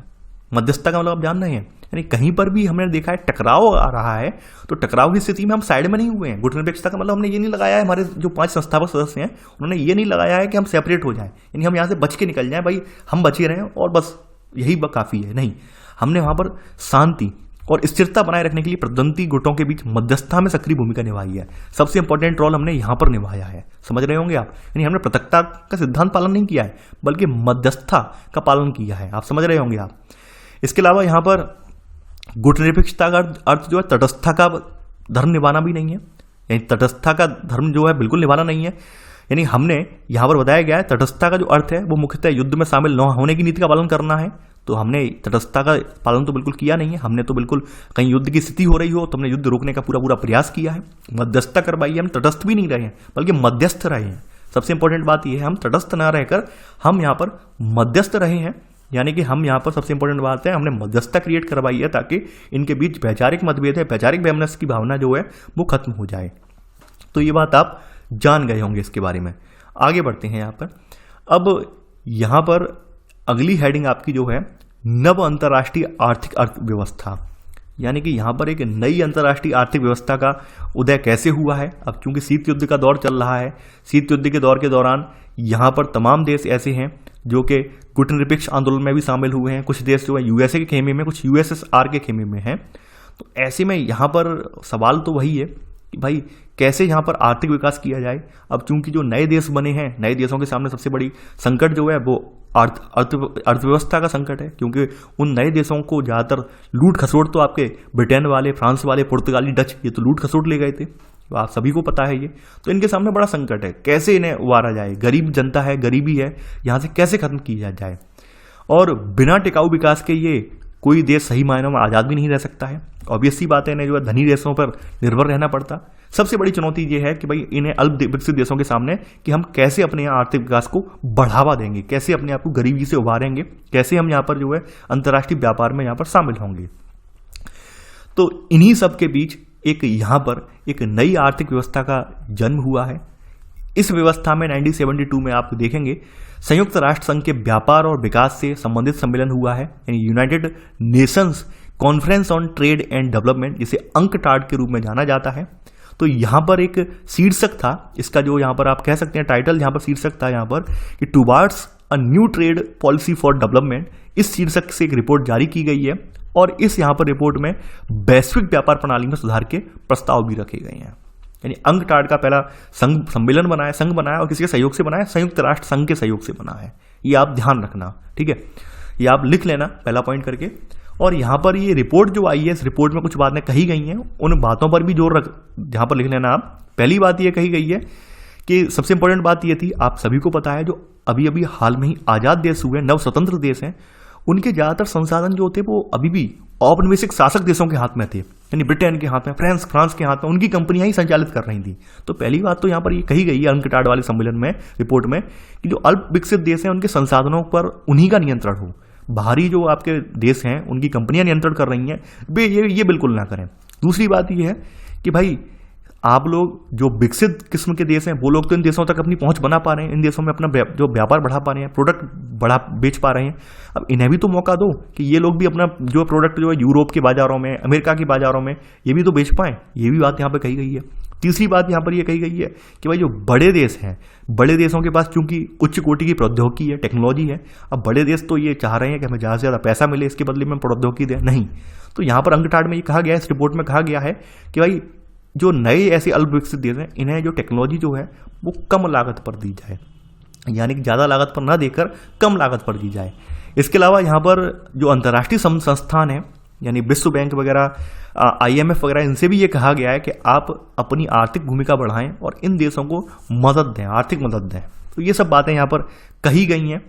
तो यहाँ पर ये बातें अंकटाड में ये बात कही गई है, इस रिपोर्ट में कही गई है, towards a new trade policy for development report में ये सब बातें कही गई हैं। तो देखिए यहाँ पर इसका जो है कहीं ना कहीं आप देखेंगे समर्थन कुछ लोगों ने किया है, लेकिन इसका विरोध भी तेज हुआ है। अब चूंकि विकसित देश जो है अमेरिका, USSR या फिर जो आप देखेंगे ब्रिटेन, फ्रांस जैसे देश, उन्हें ये बात हजम नहीं हुई है। आप समझ रहे होंगे उन्हें हजम क्यों नहीं हुआ है। उन्हें हजम इसलिए नहीं हुआ है कि भाई सदियों से हमने इनका शोषण किया इन देशों का। अब ये देश कहीं ना कहीं हमारे साथ व्यापार करेंगे, ये देश हमारे देश में अपना प्रोडक्ट बेचेंगे। अब उन्हें ये बात तो नाक बार गुजर ही रही है। यानी कि अब आप समझ रहे हो कि लोगों की एक हैबिट पड़ चुकी हो कि यहाँ से लूट खसोट के ले जाने वाली अब यहाँ की अर्थव्यवस्था डेवलप हो रही हो और डेवलपमेंट में योगदान भी देना हो, ऐसे में कैसे एग्री हो जाएंगे। तो इन लोगों ने कहीं ना कहीं विरोध स्टार्ट कर दिया है।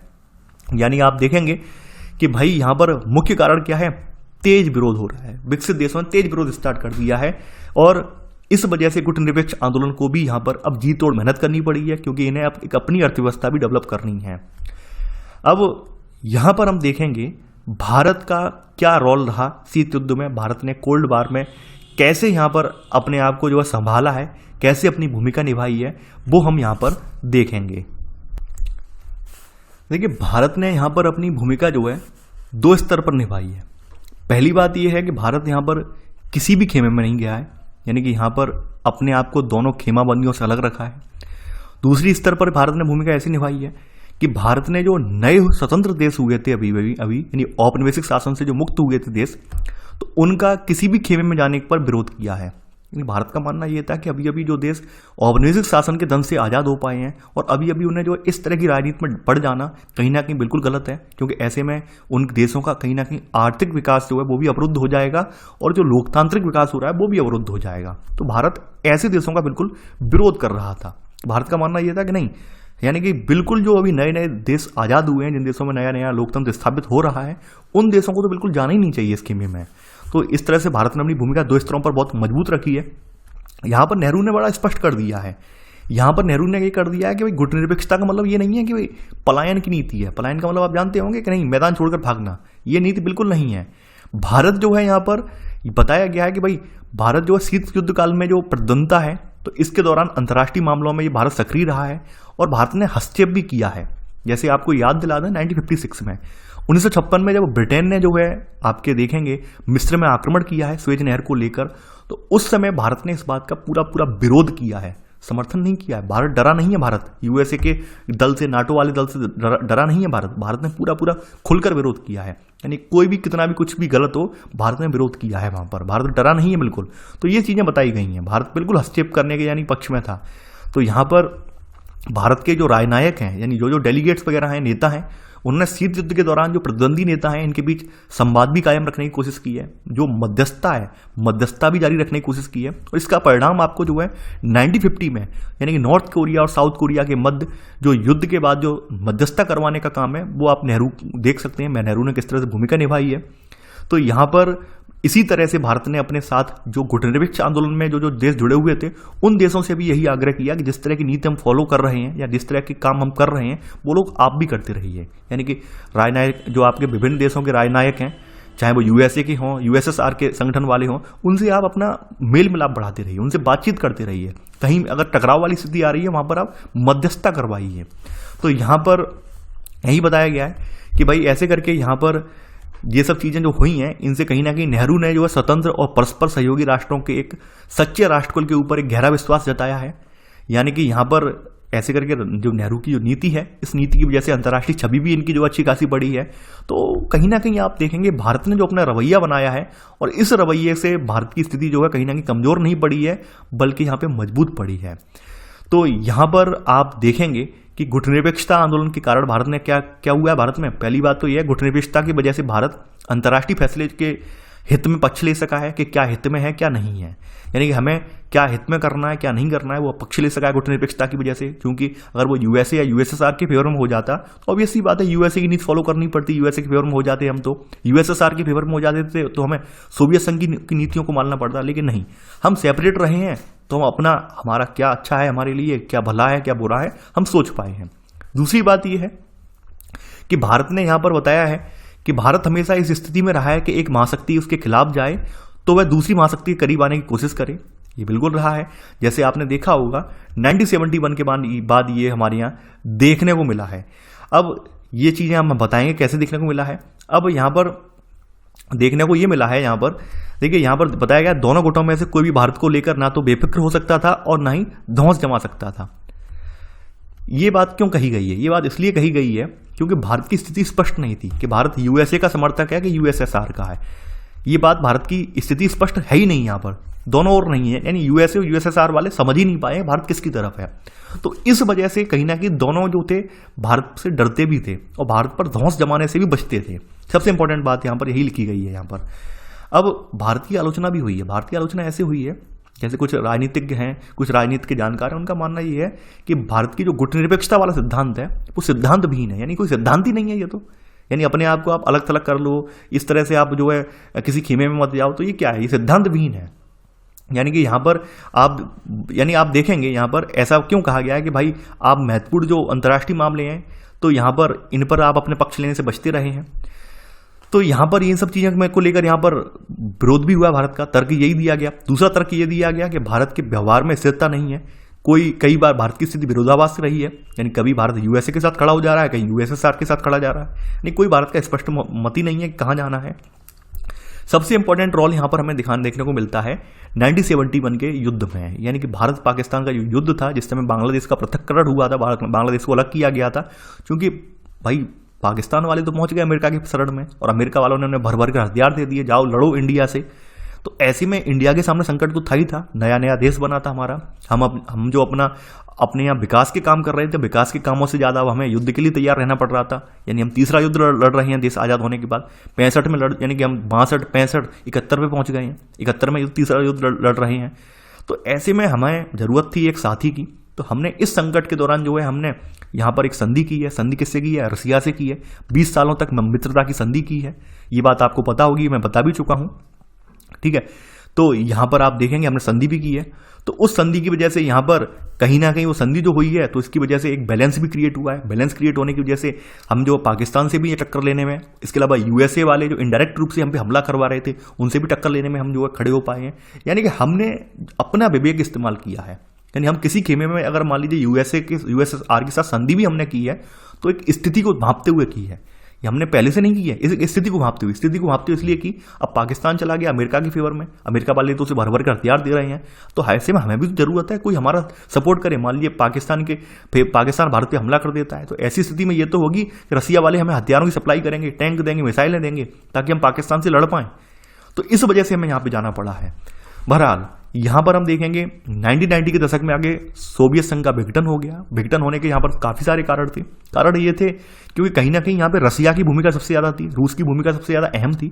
और रूस जो था बाद बाकी जो और इसमें शामिल देश हैं उन पर कहीं ना कहीं अपना वर्चस्व हावी कर रहा था। और ये बात उन देशों को नागवार गुजर रही थी जो इस संगठन से जुड़े हुए थे। उनका मानना यह है कि भाई हमें पूरा मौका दो। अब यहाँ केवल रसिया की ही चल रही थी। तो ऐसे में अनबन के चलते सोवियत संघ का विघटन हो गया। तो ऐसे में आप देखेंगे कि जो गुटनिरपेक्षता की प्रासंगिकता है वो भी कम हो गई है।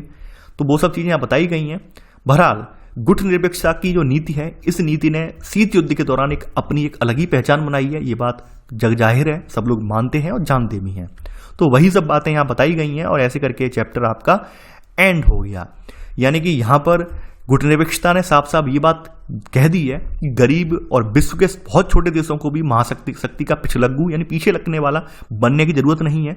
यानी हम लोग अपनी स्वतंत्र नीति बना सकते हैं। सबसे इंपॉर्टेंट मैसेज हमें गुटनिरपेक्षता से यहां पर ये मिला है। यानी हमें किसी का फॉलो करने की जरूरत नहीं है। यानी हम मान लो छोटे देश हैं, गरीब देश हैं, तो इसका मतलब ये नहीं है कि अमेरिका के पीछे लगे रहेंगे, अमेरिका के आगे हम हाथ फैलाए खड़े रहेंगे या रसिया के आगे हाथ फैलाए खड़े रहेंगे। नहीं, हम अपनी भी एक पॉलिसी डेवलप कर सकते हैं। सबसे इंपॉर्टेंट हमें यहाँ पर एक लेसन यहाँ पर सीखने को ये मिला है। तो अब यहाँ पर कुछ इंपॉर्टेंट बातें हैं वो भी अब आप लिख लेंगे तो बेटर रहेगा। मेरा मानना यहाँ पर जहाँ तक ये है, अब जैसे पहली बात ये है सीमित परमाणु जो है परीक्षण संधि जो है ये यहाँ पर इसमें क्यों की गई है? ये वायुमंडल, बाहरी अंतरिक्ष, पानी के अंदर परमाणु हथियारों के परीक्षण पर प्रतिबंध लगाने वाली संधि ये अमेरिका, ब्रिटेन और सोवियत संघ ने मॉस्को में की है 5 अगस्त 1963 को और 10 अक्टूबर से प्रभावी हो गई है। इसके बारे में आप लिख लेना LTBT, ठीक है। परमाणु अप्रसार संधि NPT, यानी कि यहां पर ये जो संधि है केवल कुछ चुनिंदा देशों को ही एटमी हथियार यानी परमाणु हथियार रखने की अनुमति देती है और बाद बाकी देशों को रोकती है, ठीक है। तो यहां पर परमाणु अप्रसार संधि के उद्देश्यों को ध्यान में रखते हुए उन देशों को परमाणु शक्ति से संपन्न देश माना गया जिन्होंने 1 जनवरी 1967 को यहां पर इनमें जहां पर अपना जो है साइन की है, दस्तखत की है। तो उस समय यहां पर 5 देश जो थे ऐसा करने की उनके पास अनुमति थी, यानी अमेरिका, सोवियत संघ, बाद में यानी रूसिया, ब्रिटेन, फ्रांस और चीन, ये परमाणु शक्ति संपन्न देश माने गए थे। बहरहाल यहां पर 1968 के बाद इस संधि को बढ़ा दिया गया है और भारत ने इस पर हस्ताक्षर नहीं किए हैं। ये बात आपको भी पता होगी, भारत ने हस्ताक्षर इस पर क्यों नहीं किए हैं, इसका एक रीजन था। भारत को भी पता था कि हमें स्वच्छ ईंधन, स्वच्छ ऊर्जा की जरूरत है और हम अभी से इस तरह की संधियों पर हस्ताक्षर कर देंगे तो यकीन मानिए ना तो हम परमाणु रिएक्टर स्थापित कर पाएंगे, ना ही अपने यहाँ परमाणु परीक्षण कर पाएंगे। ये बात आप सभी को पता है। तो इस वजह से भारत इसमें शामिल नहीं हुआ है। अब इसके अलावा कुछ और भी यहाँ पे संधियां वगैरह हुई हैं, जैसे यहाँ बताया गया है स्ट्रेटेजिक आर्म्स लिमिटेशन टॉक्स है, ये आप देखेंगे यहाँ पर दूसरी वार्ता हुई है, सामरिक अस्त्र न्यूनीकरण संधि हुई है, ये सब चीजें हुई हैं। ये इतनी ज्यादा इंपॉर्टेंट नहीं है, ये 2 जो हैं ये बहुत इंपॉर्टेंट है, ठीक है। इनके बारे में अगर आपको पढ़ना हो तो मैं स्क्रॉल डाउन कर दे रहा हूँ, आराम से आप पढ़ लेना, ये ज्यादा इंपॉर्टेंट नहीं है, यही इंपॉर्टेंट रही है। अब थोड़ा सा इस घटनाक्रम पर भी आते हैं, जो आपका ये घटनाक्रम है, शीत युद्ध का घटनाक्रम है।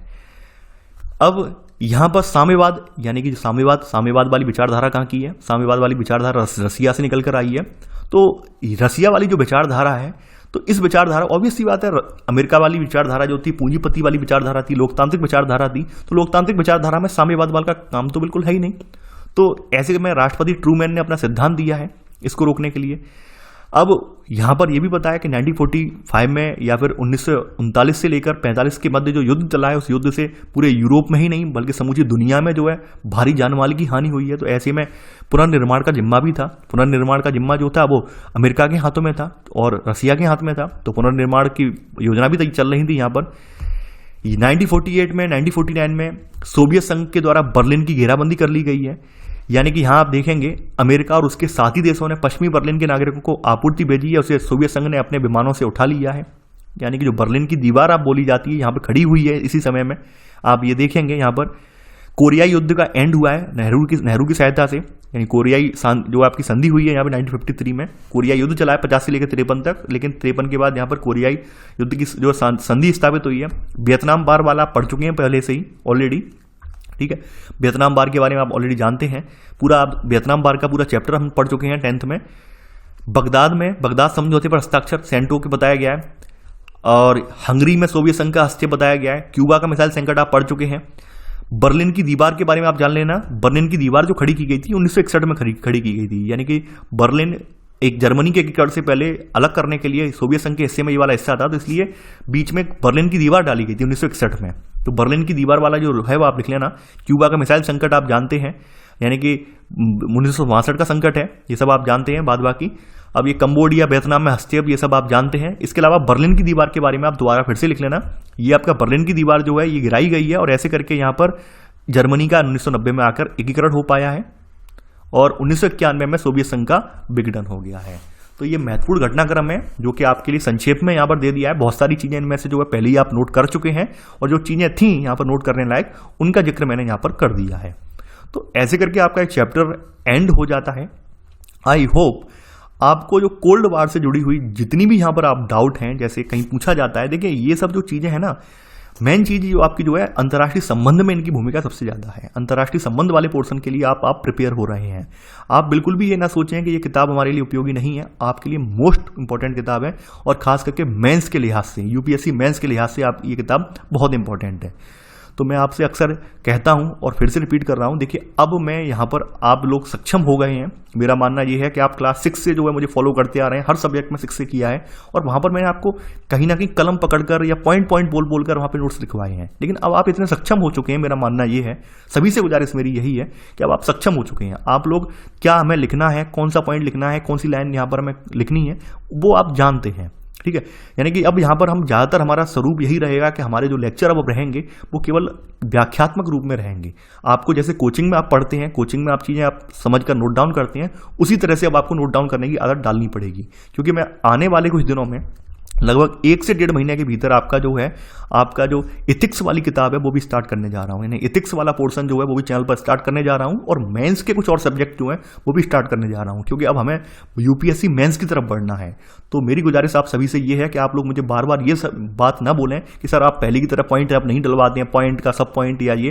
देखिए पहले आप एक तरह से आप जब कोई बच्चा होता है हम तो मान के चलते हैं तो उसे बताना पड़ता है, लेकिन अब आप सक्षम हो गए, समर्थ हो गए कि हमारे लिए क्या इंपॉर्टेंट है क्या नहीं है, तो आप लिख सकते हैं। यानी आप कोचिंग में किसी कोचिंग में जाएं, कोचिंग में वहाँ पर ये पॉइंट नहीं बोलते हैं, वहाँ पर उन्हें पता होता है कि आप लिखने में सक्षम हैं।